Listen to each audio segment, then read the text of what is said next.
Hello students, कैसे हैं आप सब। पिछले लेक्चर में मैंने आपको फॉर्म्स ऑफ एनर्जी बताया था कि कितने फॉर्म्स ऑफ एनर्जी होते हैं। तो आज हम शुरू करेंगे काइनेटिक एनर्जी। काइनेटिक एनर्जी क्या होती है? या गतिज ऊर्जा। जैसा कि नाम से पता चलता है, किसी भी वस्तु, किसी भी बॉडी के अंदर अगर उसकी गति के कारण जो ऊर्जा होती है उसे ही काइनेटिक एनर्जी कहते हैं। जैसे कोई चीज गतिमान है और वो किसी चीज पर पड़ती है तो वो कोई कार्य करती है। तो वो कार्य किस वजह से होता है? जो उसमें संचित ऊर्जा होती है, उसकी गति के कारण जो ऊर्जा होती है, तो इसी को हम कहते हैं गतिज ऊर्जा। ठीक है। तो पिछले लेक्चर में आपको बताया था मैंने forms of energy. First form था यांत्रिक ऊर्जा या मैकेनिकल एनर्जी। मैकेनिकल एनर्जी होती है संयुक्त रूप, स्थितिज ऊर्जा और गतिज ऊर्जा का संयुक्त रूप। दूसरा फॉर्म होता है हीट एनर्जी या ऊष्मीय ऊर्जा। कोई भी वस्तु हमें गर्म लग रही है तो वो किस कारण लग रही है? उसमें जो हीट एनर्जी या ऊष्मीय ऊर्जा है वो होती है ऊष्मीय ऊर्जा। या जैसे कोई चीज जल रही होती है तो उसमें भी कोई एक फॉर्म होता है एनर्जी का, जिसको बोलते हैं हीट एनर्जी। दूसरा है लाइट एनर्जी, प्रकाश ऊर्जा। जिस ऊर्जा की वजह से हम किसी वस्तु को देख पाते हैं तो उसको बोलते हैं लाइट एनर्जी। केमिकल एनर्जी, किसी भी केमिकल रिएक्शन में जो एनर्जी निकलती है, that is called chemical energy. Then electrical energy, विद्युत ऊर्जा। तो जो हमारी इलेक्ट्रिकल जो पोटेंशियल होते हैं या जो विद्युत द्वारा जो संचारित ऊर्जा होती है उसको बोलते हैं इलेक्ट्रिकल एनर्जी। आपके पास घर में तमाम चीजें हैं जो विद्युत ऊर्जा के कारण चलता है। आजकल टीवी है, फ्रिज है, लाइट है, फैन है, ये सब इलेक्ट्रिकल एनर्जी से चलते हैं। Then it is nuclear energy या नाभिकीय ऊर्जा। जब भी दो न्यूक्लियस का फिशन या एक न्यूक्लियर का जब भी न्यूक्लियर का फिशन या फ्यूजन होगा, यानी कि जब दो न्यूक्लियर आपस में जुड़ते हैं या एक न्यूक्लियर दो में या कई न्यूक्लियस में विभाजित होता है, नाभिक में विभाजित होता है, तो उसमें कुछ एनर्जी रिलीज होती है, तो वो कहलाती है नाभिकीय ऊर्जा। सोलर एनर्जी जो सूर्य से प्राप्त एनर्जी होती है उसको बोलते हैं सोलर एनर्जी। तो आज हम शुरू करेंगे गतिज ऊर्जा या काइनेटिक एनर्जी।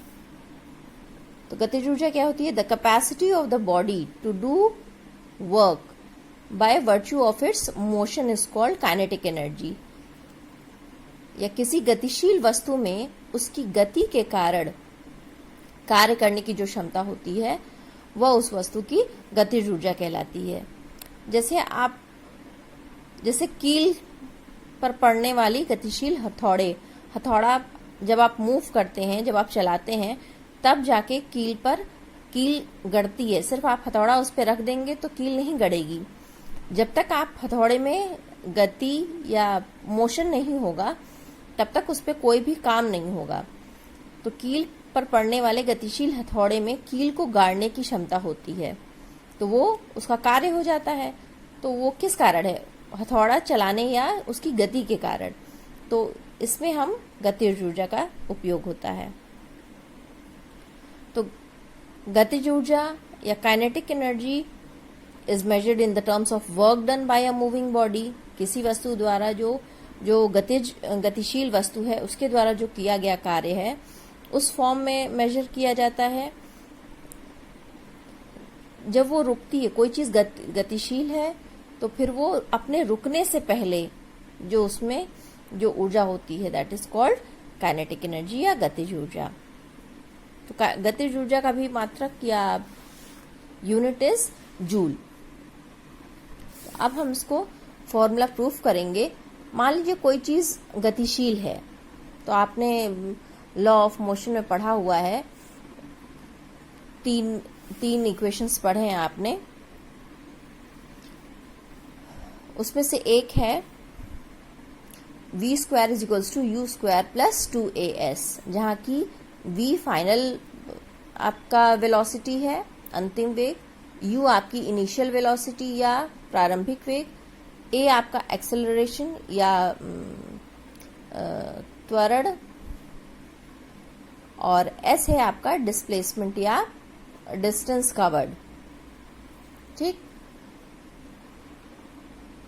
तो जब प्रारंभिक हमारा जो वेग है वो मान लीजिए v है, v से गतिशील है कोई वस्तु, और अंतिम वेग 0 होगा जब वो रुक जाती है तो उसमें कोई भी वेलोसिटी नहीं होगी, तो हमारा फाइनल जो वेलोसिटी हो गई दैट इज 0। तो गति के तृतीय समीकरण, ये थर्ड समीकरण है, v square equals to u square plus 2as। तो v की जगह पे फाइनल हमारी वेलोसिटी है 0, इनिशियल वेलोसिटी है v, तो v स्क्वायर प्लस 2, a की वैल्यू हो गई F/m, क्योंकि आपने ये पढ़ा है force is equals to mass into acceleration, ये आपने पहले पढ़ा हुआ है, ये पहले मैंने बताया है। तो यहां से एक्सेलरेशन निकल गया फोर्स अपॉन मास, तो a की जगह पे हमने रख दिया force upon mass into s। तो आपका यहां से निकल गया, सिंस जो भी काम हो रहा है जैसे v से लेकर 0 तक जा रहा है, यानी कि हमारी गति धीमी होती जा रही है, तो हमारा एक्सेलरेशन नेगेटिव हो जाएगा, a का मान नेगेटिव होगा, क्यों से कि वस्तु की गति कम होती जा रही है, तो ये नेगेटिव होगा। तो अगर a की वैल्यू नेगेटिव हो जाएगी तो हमारा इक्वेशन हो जाएगा v square minus 2 into F/m into s। तो यहां से हमारी s की वैल्यू निकल आई, v square is equals to 2f into s upon m, या s is equals to cross multiplication हो जाएगा v square into m upon 2f। तो काइनेटिक एनर्जी होती है work done by the force F in bringing the body to rest, जो उस पर force लग रहा है उस बॉडी को रोकने में, उसमें जो किया जाने वाला काम है ये बराबर होता है काइनेटिक एनर्जी के। तो आपको पहले बताया जाए energy work done is equals to, ये आपने पढ़ा हुआ है, work done is equals to force into displacement या बल इनटू विस्थापन के बराबर। तो विस्थापन की वैल्यू यहां से निकल आई v square into m upon 2f, तो यही यहां पर पुट कर देंगे, तो f into v square into m upon 2f करेंगे, f कैंसिल आउट हो जाएगा, बचेगा 1/2 mv स्क्वायर। ठीक है, तो हमारी काइनेटिक एनर्जी हो गई, kinetic energy is work done in bringing the body to rest.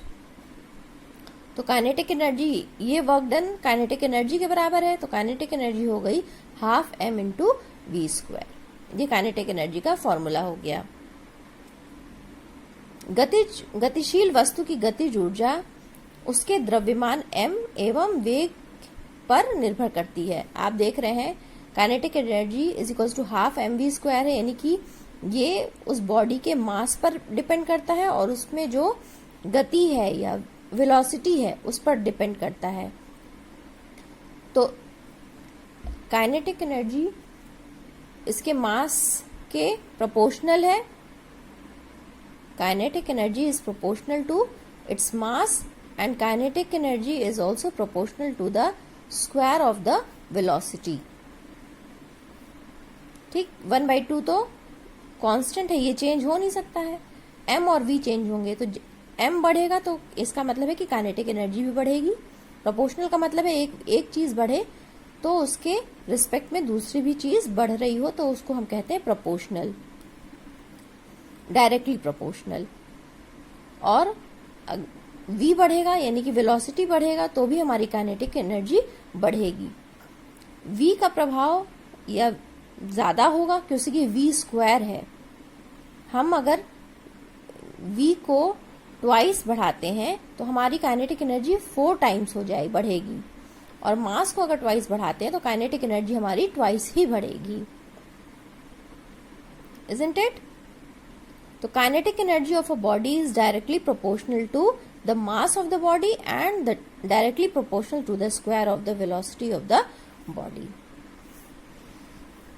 अगर काइनेटिक एनर्जी हमारी वेलोसिटी अगर ट्वाइस बढ़ेगी तो काइनेटिक एनर्जी हमारी हो जाएगी, अगर मान लीजिए वेलोसिटी हमारी ट्वाइस बढ़ गई, यानी कि अब हमारी वेलोसिटी हो गई 2v, तो इसका स्क्वायर किया तो हमारी kinetic energy m into 4v², यानी कि 4 times of the kinetic energy जो पहले थी उसके बराबर, हाफ mv² इंटू 4 हो गया, 4 इंटू काइनेटिक एनर्जी जो हमारी पहले काइनेटिक एनर्जी थी उसका 4 गुना हो जाएगी। और मास अगर ट्वाइस बढ़ता है तो हमारी काइनेटिक एनर्जी ट्वाइस बढ़ेगी। तो वेलोसिटी का जो प्रभाव है वो ज्यादा है इन कंपैरिजन टू मास। अगर हम किसी वस्तु की काइनेटिक एनर्जी को ज्यादा बढ़ाना चाहते हैं तो हमको उसका मास बढ़ाने से ज्यादा अच्छा होगा कि हम उसकी वेलोसिटी को बढ़ाएं। ठीक है, तो काइनेटिक एनर्जी का हमारा मात्रक या यूनिट हमारा जूल ही होता है, क्योंकि ये भी work done by a body in motion ही होता है। ठीक है।